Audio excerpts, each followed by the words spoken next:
मधला जे 12 फुटाचा पट्टा आहे, मधल्या 12 फुटाच्या पट्ट्यात जर तुम्ही आंतरपीक मिरची म्हणून जर 2 दोऱ्या टाकल्या तर ऊस तुटून जाईपर्यंत तुम्हाला मिरचीचं उत्पन्न निघणार.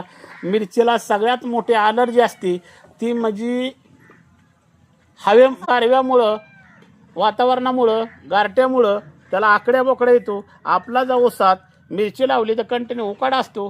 हीच खत, हीच पाणी, हीच स्प्रे त्याच्यावरती ऊस तुमचा वर जाणार आणि तुम्हाला मिरचीचं उत्पन्न परत ज्यावेळेस मिरची ऊस रिलू त्यावेळेस ऊसावर सावली पडणार. मिरचीला दुसरा आजार असतो त्याची उन्हामुळे फुलगळ होती. जर आपण त्याच्यावर जर अशी सावली केली तर त्याची फुलगळ बी कधी होणार नाही. म्हणून मिरचीचं उत्पन्न सगळा तुमचा खर्च काढू शकतं. कोण मिरची लावा, वांगी लावा, टोमॅटो लावा, कोबी फ्लावर लावा, खालची खालची जी जमिनीत बारकीची पिकं आहे ती कुठली बारकी पिकं लावा, भाज्या लावा. फक्त मोठी पिकं चालत नाही ती. किंवा ज्याच्याकडे गुरं आहे ती त्याने असलं कांडे गवत असतं बघा, मारवेल म्हणून, तसलं गवत लावा.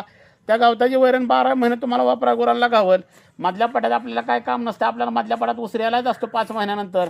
तोपर्यंत तुम्ही काय बी पीक घेऊ शकता.